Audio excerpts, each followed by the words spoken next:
live inside Athens with Dream Culture.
Ivana Milo. Evan Lema. Dream Culture! Hey!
We've all just been able to get better at our instruments due to not having a solid lineup, like a consistent lineup all the time. I think, like I've been in positions where I had to hold down the rhythm section with Chad, and like I'm not used to just like having my bass be the only thing apart from the drums like being heard. So I had to get like really solid at that. Yeah, because like as a six-piece, I mean, I guess we were talking about this before, but it's like, yeah, as a six-piece, I you know, get used to like having another guitar and then a keyboardist, and then now another guitar behind me. But then it's like, you know, when we perform with like, you know, drums, when I'm the only guitarist, like it's taught me how to really learn to fill its sound.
Chad Andrews, and I have been the drummer from Dream Culture ever since we first got together, and that was in 2013. And I've been with them ever since to this day. What do you like playing with Dream Culture? Just playing all the music, and especially usually there'll be parts in our songs where it's really free, and right now we have 2 drummers. So one of my favorite parts about that is that me and Billy can both expand with each other and make something new in the moment, just together as more of a jam, and the more jam free improv parts. How much jamming does Dream Culture do? We used to do a little bit more than we do this recently, because a lot of our members are far away, because I live in Atlanta, so it's a little bit harder to get us all together sometimes. But usually we'll do it before, after practice, just when we're hanging around, just having fun.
When it comes to change is good, I mean, it's been the 3 bass members of the band, Chad and Billy and I, for a long time, and things have just kind of ebbed and flowed.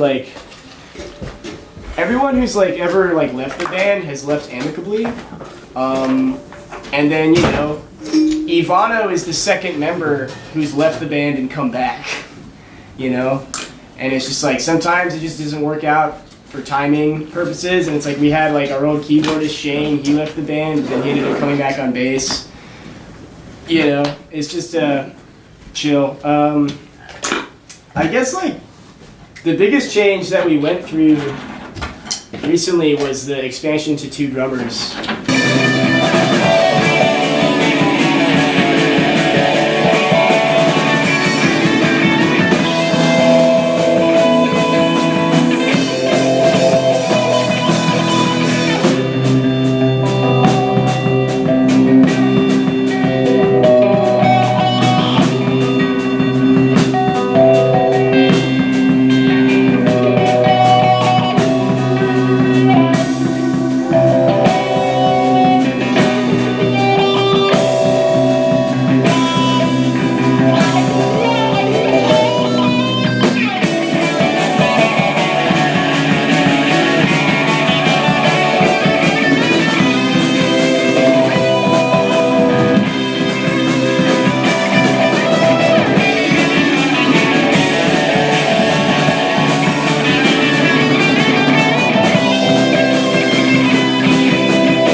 drummers is kind of like an acceptable gimmick, I think, maybe. Because it's like, is there really any reason for us to have 2 drummers? Maybe. But like, it's fucking wild when you watch it. And just watching, our boys go. I recently, I was lucky enough to, we played a set at Go Bar and Michael Stipe was there. And he watched our set.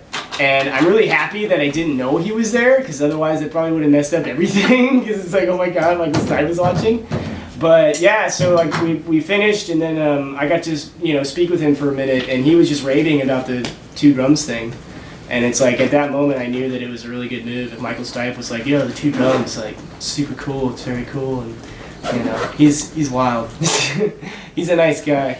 It's like when the conversation was over, he's just all like, he's so famous that like he talks to so many people, and he's just like, all right, hey, well, have a good night. And I'm like, yeah. Oh, I need to walk away right now. Like, you're like, it was cool, though. He's awesome. He was really nice. One, two, three, 4.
Authenticity or perfectionism? Authenticity. And I feel like I definitely try to straddle those lines. I recently, I definitely like really went really deep into this album and just like polished the hell out of it and like made sure every take was perfect. But as you can probably tell from my playing just like moments ago, like I've definitely been embracing just like getting a little sloppy and just going wild. And I definitely think authenticity. I mean, perfectionism in art can be a thing, but authenticity is the most important thing. And then if you have authenticity, you can perfect the authenticity, I suppose. But then it's like if you're being a perfectionist, but at the same time what you're doing is contrived, then like who cares?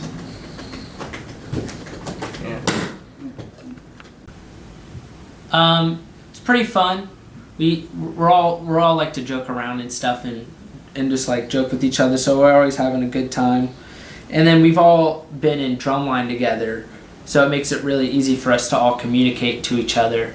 And we all got the same form of training, so it's really easy for us to like get our points across of if there's something that we feel is not going right in our practice that we want to refine. And like usually we're pretty good about refining things to where we all want it to be. How do y'all create songs? Evan does most of the writing, and then either sometimes we'll record with him and then add, because like usually you can change the song how you want to, but he'll have like the structure for it. But yeah. What drumline were you in? We all went to, me, Evan, Billy, and I were all in the Peachtree Ridge drumline, which is just our high school drumline. And we all played, me and Billy were the same age, but Evan was a lot older than us.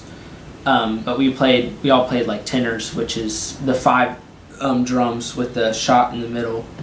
or like the one drum in the middle and then the 4 around it.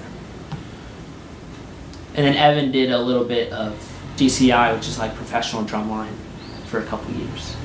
In what ways are you taking the drumline experience into Dream Culture? Mainly just like the mentality of just obviously like being clean so that you're playing everything like the correct way, like rhythmically or melodically, and then also just like to hold yourself to a standard where you don't want to present something that you're not proud of.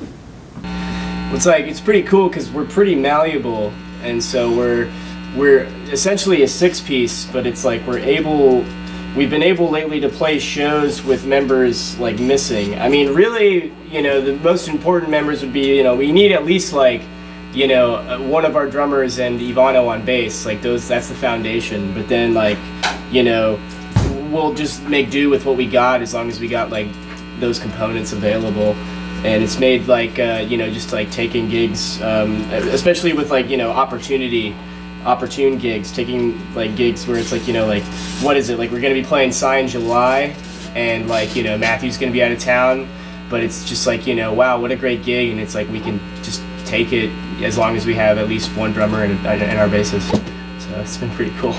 Yeah, just like finally getting out and putting our music out there. This is awful. What is going on here? There we go.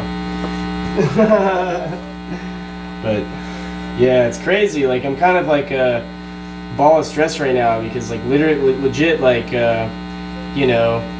like 2 hours ago I just released the record and I've been working on it for like 3 years, and it's like, well, geez, like it feels like I don't know, it's like really cathartic in a weird way. It's like now there's like I can remember like I would just like sit around and like kind of like listening to the mixes and messing around with things just for years on this record, and it's like now it's like out, and it's like for the longest time it's weird, like I was the only one who could listen to it, but now like anyone can listen to it, and it's a really empowering feeling, especially too with it being our debut, and it's like we had only ever put out EPs, and now we have like a really like fully fleshed out thing for people to listen to, and I'm really stoked about that.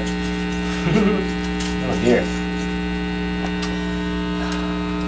It's crazy. It's a 40 watt on a Friday night. We're super stoked about it. It's been a long time coming. We've honestly played like way too many shows without like our actual record out. How many shows did we play? Like 80? Lots? Yeah, quite a You think few. we played more than 100?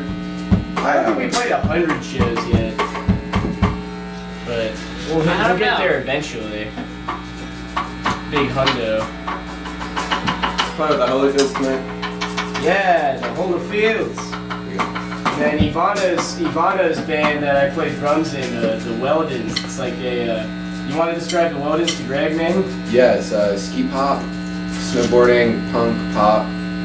It's a concept project about snowboarders on spring break. It's pretty fun. So we're playing our record tonight in full, opening up the show. For a store. Fucking genius. What songs are we playing? Let's do Escape Artist. Let's do it.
You were just playing the chord from Tortoise That Roses, I think. What chord is it? It's a D.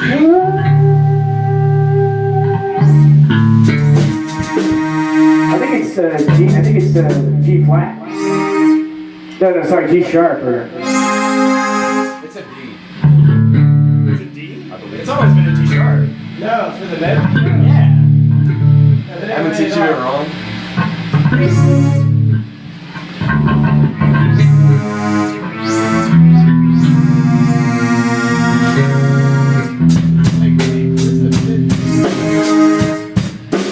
The fifth is this one. That's always been how I've heard it. That was it.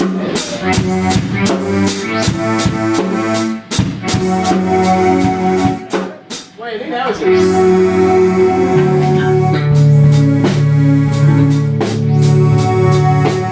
Yeah, it was G flat.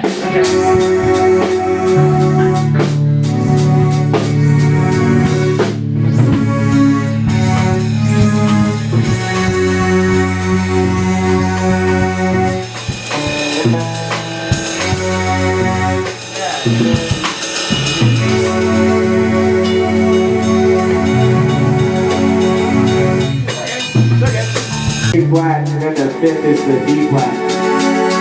Yeah,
been really, really good.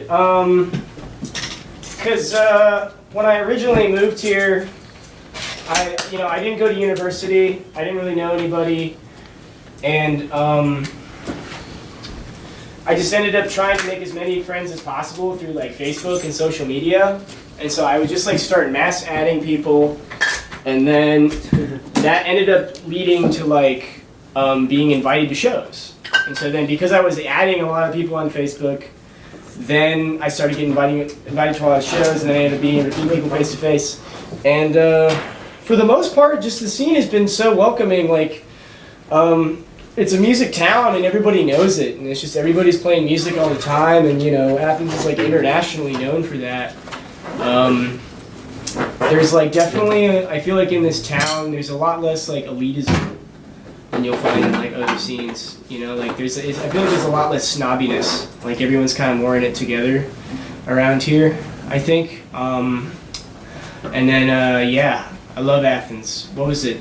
The moment I decided that I was definitely going to stay in Athens long term was when my favorite band Dunyan came through, and they're from Sweden, and I was lucky enough to hang out with them a couple times before this. So then when they came to Athens, it was like the third time I met them. So we were hanging out backstage and stuff.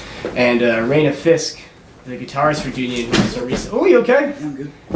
He made it. Who also recently produced Melody's Echo Chamber's new record. He said, which is amazing. He told me, he said that Athens was more like a European town than anywhere he had ever been in the United States. And that one statement right there, I was just like, oh wow, like I should chill out here. Like no reason to leave right now. But yeah.